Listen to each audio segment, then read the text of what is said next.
Olá, gente, tudo bem? Vamos continuar então um pouco nossa exploração da lógica, tá? Nós já sabemos que a lógica é o estudo dos argumentos ou das inferências que são válidas. Nós já sabemos também, né, que argumentos ou inferências são conjuntos, né, são entidades linguísticas, como se apresentam a nós pelo menos, né, compostas de premissas e de conclusões, onde pelo menos uma proposição é premissa e pelo menos uma proposição é conclusão. As premissas são aquelas afirmações que motivam, justificam, tornam verdadeira ou garantem a verdade da nossa conclusão, e aquela conclusão, e a conclusão, por sua vez, então, é aquela proposição cuja verdade é garantida, estabelecida, motivada, explicada, como vocês quiserem, pelas premissas, né? Há uma relação, então, entre premissas e conclusão. Se a gente quiser saber se alguma coisa é um argumento, não basta ver se ele tem proposições, mas é preciso ver, é preciso buscar se há uma relação entre as premissas e a conclusão, de modo que, pelo menos superficialmente, em aparência, a conclusão derive das premissas.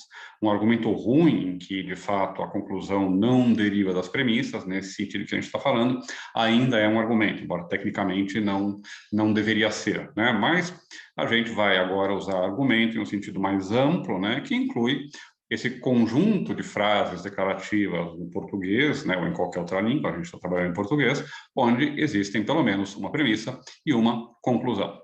Lembrem-se que na linguagem comum a gente não vai encontrar os argumentos separados em premissas e conclusões. A gente vai aprender um jeito de fazer isso daqui a pouco, né? Quando a gente aprender a forma padrão na qual a gente escreve os argumentos numa lousa, no caderno, em um livro, para que a gente possa reconhecer facilmente premissas e conclusões, mas a gente vai encontrar, então, nos argumentos, premissas e conclusões misturadas, né? Colocadas entrelaçadas pela linguagem, né? E a nossa tarefa, saber se algo é um argumento, é descobrir o que é premissa e o que é conclusão e se há uma relação entre elas. Nunca muda, né, esse esquema.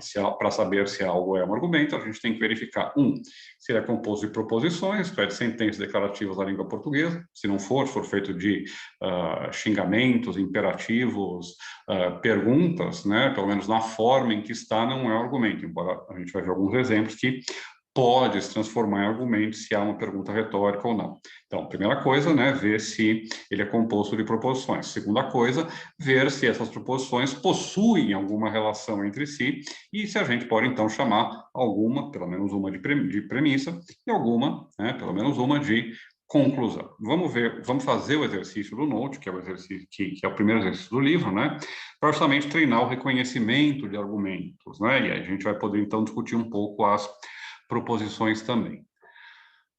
Uma coisa que a gente não vai ver ainda, mas que é fundamental vocês já terem em mente, é o seguinte: eu disse, olha, tem que ter uma relação, né, entre premissas e conclusão. A gente não está entrando ainda em detalhes sobre qual é essa relação, como se dá essa relação, porque isso é justamente a tarefa da lógica, né? O que a gente vai estudar mais adiante é a relação de validade que se estabelece, né, em um argumento entre justamente premissas e conclusões. Quando um argumento de fato estabelece a conclusão que ele pretende estabelecer, de modo a que seja impossível que a proposição contrária seja verdadeira, a gente vai chamar isso de um argumento válido. E quando, além disso, um argumento válido, isto é, que é formalmente, cuja forma é válida, um argumento que é formalmente válido, ele tem premissas verdadeiras, a gente vai chamar esse argumento de sólido. Então, validade é uma propriedade dos argumentos, né? E que tem a ver com a relação entre premissa e conclusão, e a solidez é uma propriedade dos argumentos que tem a ver com o estatuto das premissas que ele utiliza, se são verdadeiras ou não. A tarefa de investigar a solidez não recai sobre a lógica, recai sobre outras ciências, sobre o senso comum e assim por diante. A tarefa de investigar a validade é aquela que é propriamente lógica. Mas como muitas vezes é difícil na prática separar essas duas questões, a gente vai estudar também um pouco como é que a gente reconhece falácias lógicas, né? E também como é que a gente pode ter alguns instrumentos para verificar a verdade das premissas e, portanto, a solidez do argumento. Mas isso mais para frente. Vamos, por enquanto, tá, a mesa não está mais sólidas aqui, né? Vamos ver, por enquanto, o livro do Note aqui, e vamos fazer aquele primeiro exercício, tá? Deixa eu fazer aqui o share screen, vamos ver se eu consigo, share screen, qual que eu quero sharear? Esse aqui, isso, pronto. Isso, agora vocês estão vendo aí o Note. Bom, então vocês veem aí no Note, né, exatamente aquilo que eu estava dizendo para vocês, né, que a lógica é estudo dos argumentos, o argumento é uma sequência de enunciados nos quais... Deixa eu pôr aqui, será que eu consigo pôr aqui embaixo? Ixi, meu mouse não está funcionando. Vai ser, vamos aqui. Pronto, aqui mais embaixo. Lógica é estudo de argumentos. Um argumento é uma sequência de enunciados, no qual um dos enunciados é a conclusão e os demais são premissas, as quais servem para provar ou pelo menos fornecer alguma evidência para a conclusão. O livro aqui foi traduzido do inglês, né? Então vocês estão vendo que ele está usando enunciado.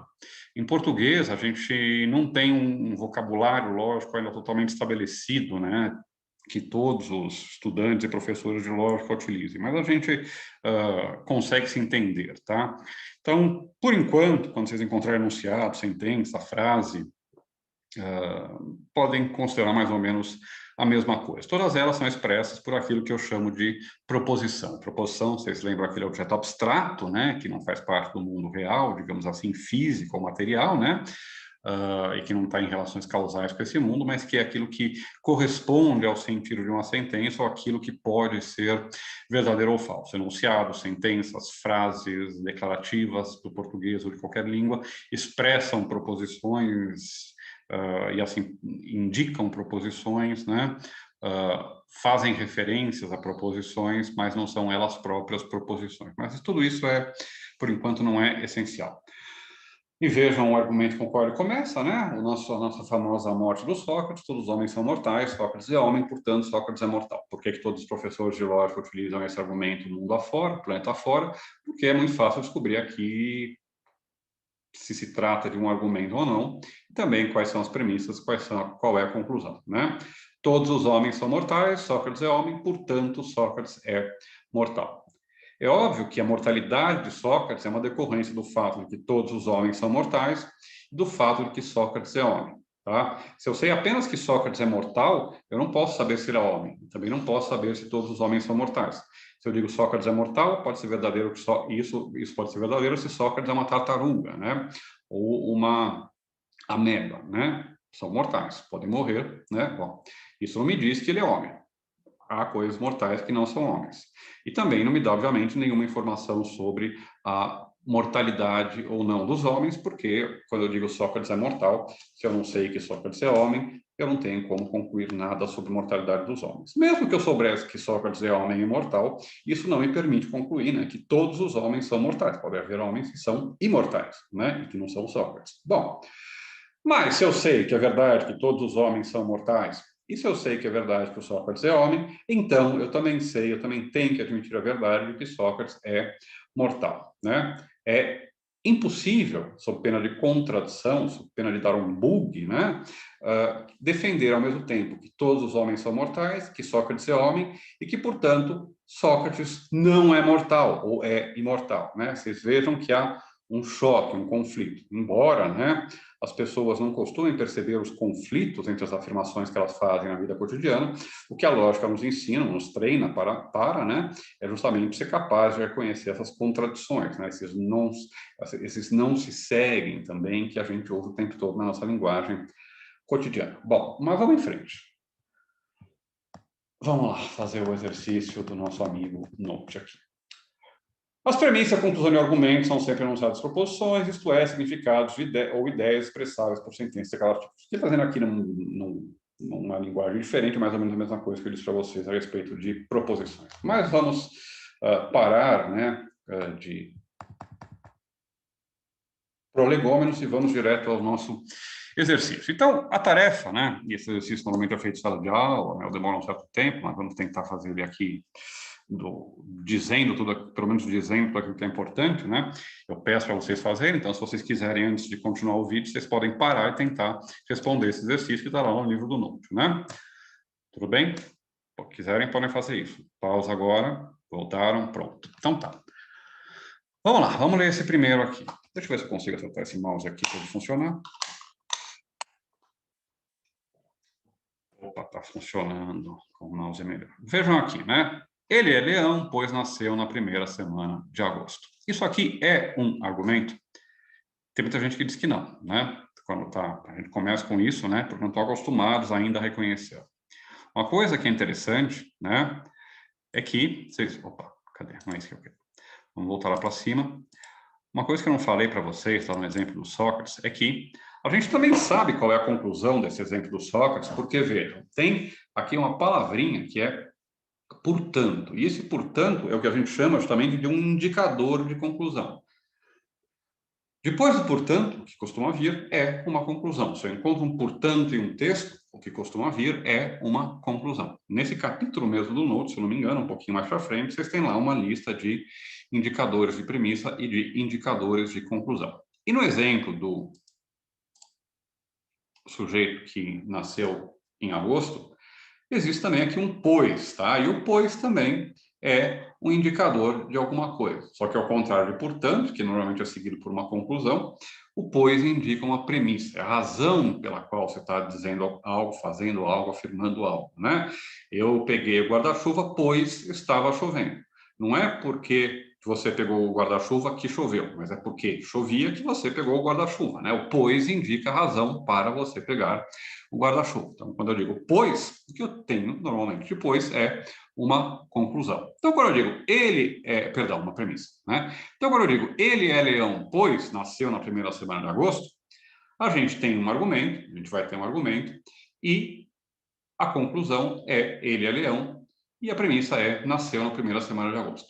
Como eu sei isso? Vamos com calma, né? Vamos sempre seguir o método pedagógico Martinho da Vila, devagar, devagar, devagarinho, e também o método pedagógico Jack o Estripador, né? Vamos por partes. Vamos usar aquelas regrinhas, aqueles critérios que eu passei lá para vocês, tá? O que a gente tem que fazer para reconhecer se trata de um argumento ou não? Saber se ele é composto de proposições, saber se há uma relação entre essas proposições, uma relação particular entre premissas e conclusões. Vamos lá.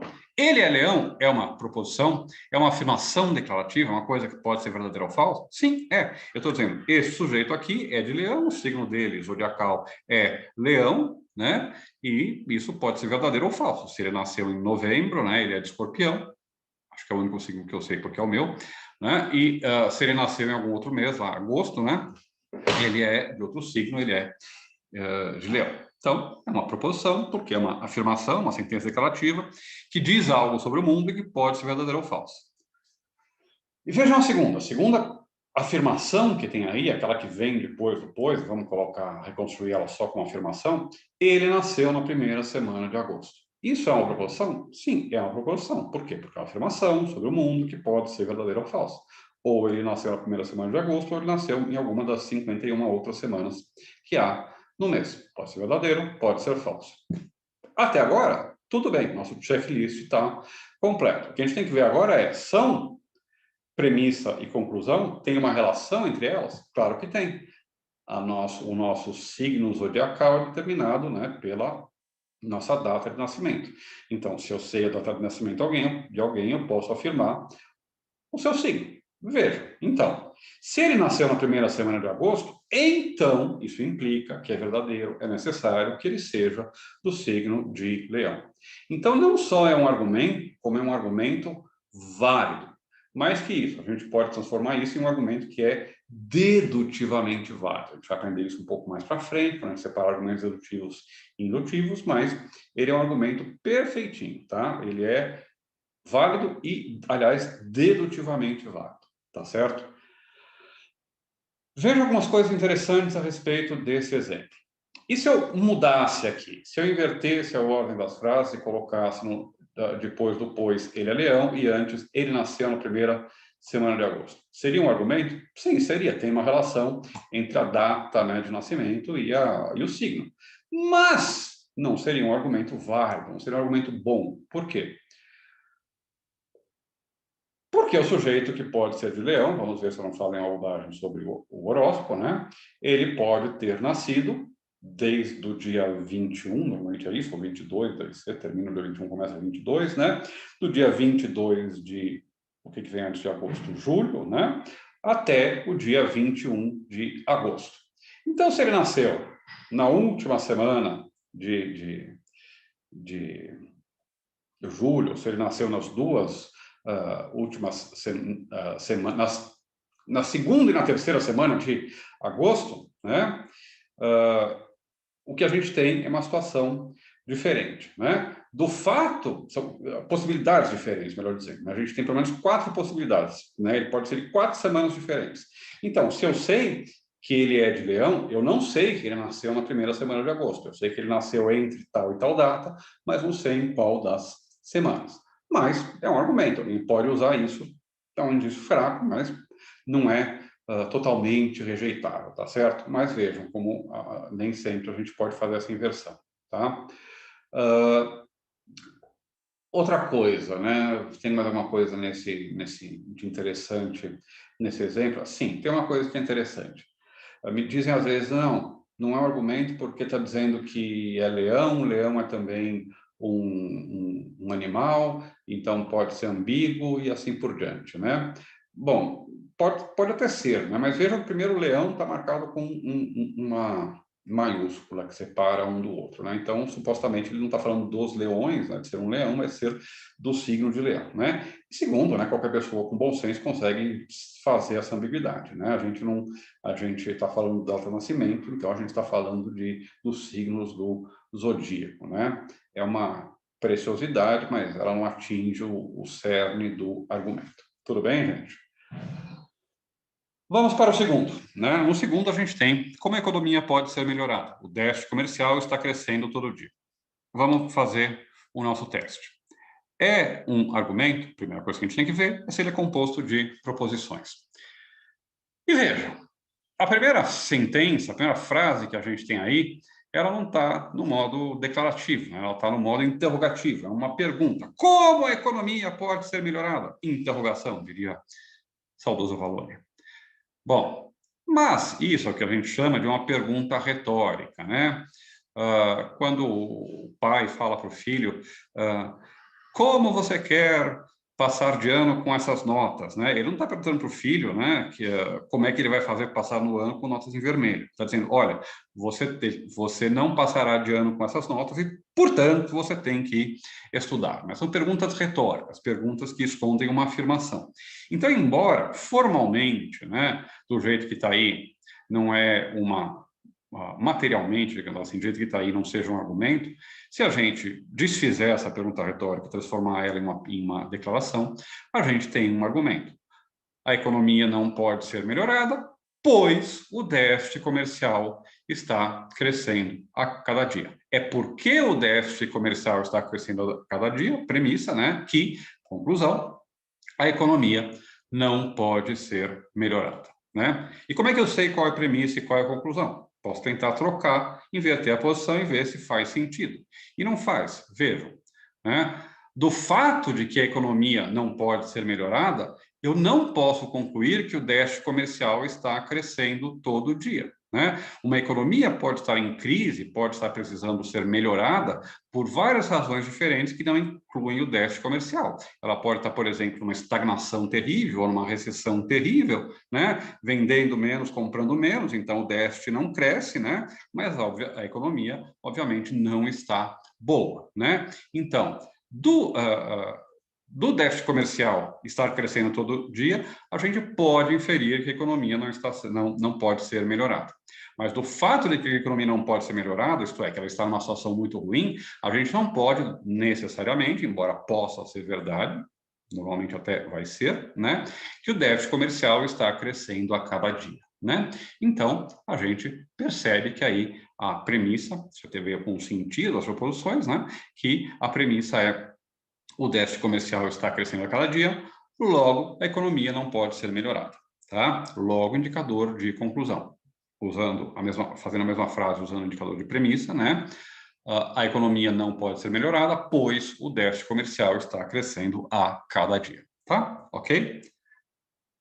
Se não entenderam, façam uma pausa, voltem o vídeo um pouco, tentem voltar para o livro, escrevam no caderno, tá?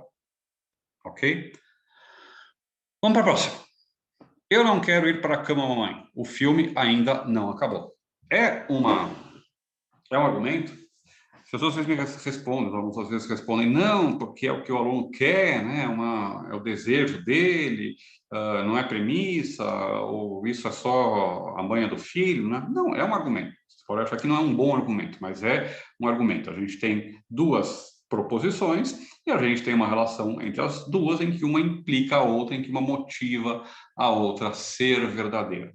É pelo fato de que o filme ainda não acabou, é porque a proposição o filme ainda não acabou é verdadeira, que também é verdadeira que o filho não quer ir para a cama. A conclusão não é que o filho não deva ir para a cama ou que não está na hora do filho ir para a cama. A conclusão é o filho não quer ir para a cama, ou eu não quero ir para a cama, mamãe, né? Porque está sendo dito pelo menino, né? Mas é um argumento perfeitamente válido, né? E qualquer pai diria, não quero saber, está na hora de você dormir, vai para a cama já, moleque, né?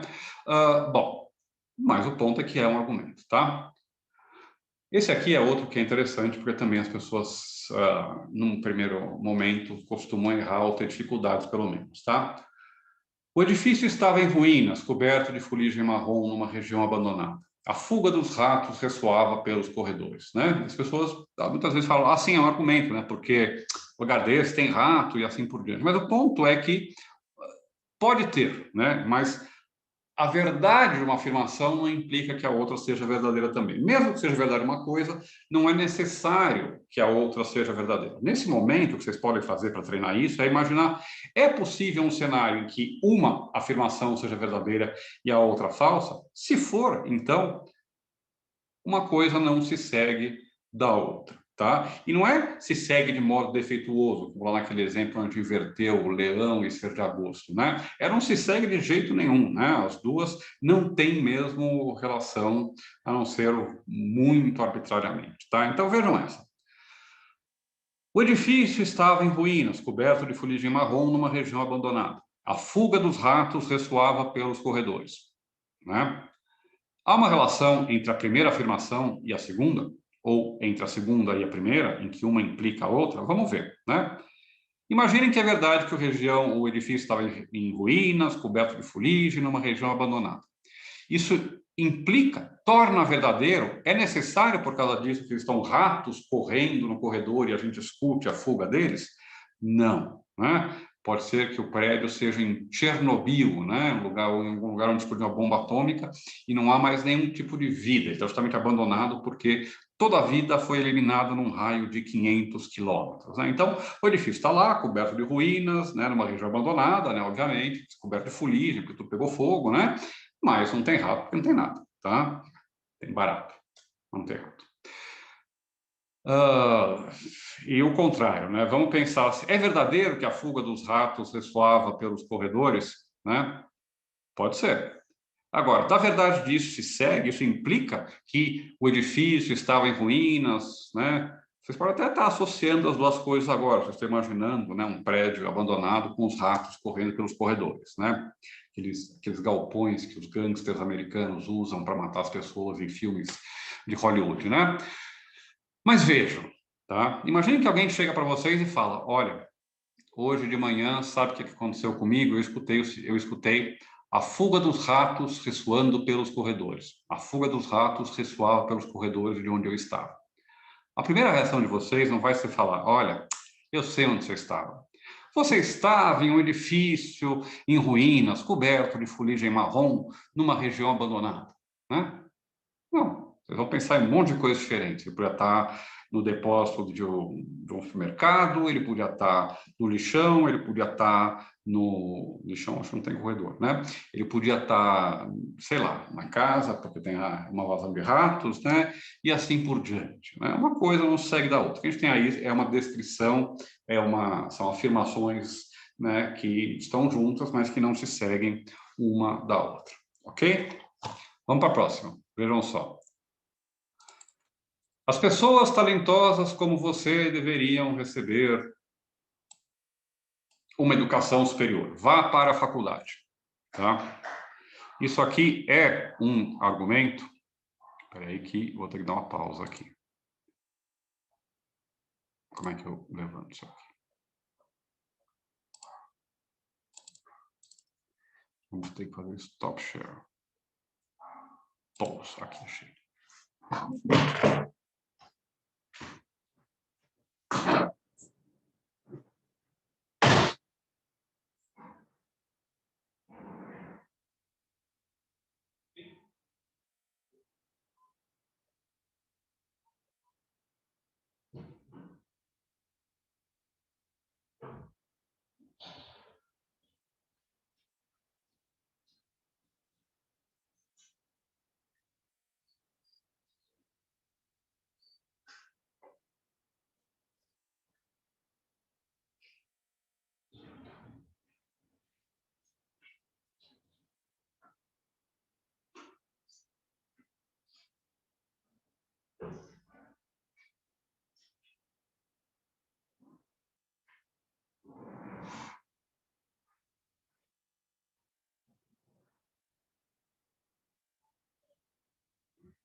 Ixi, será que eu não dei pausa na gravação?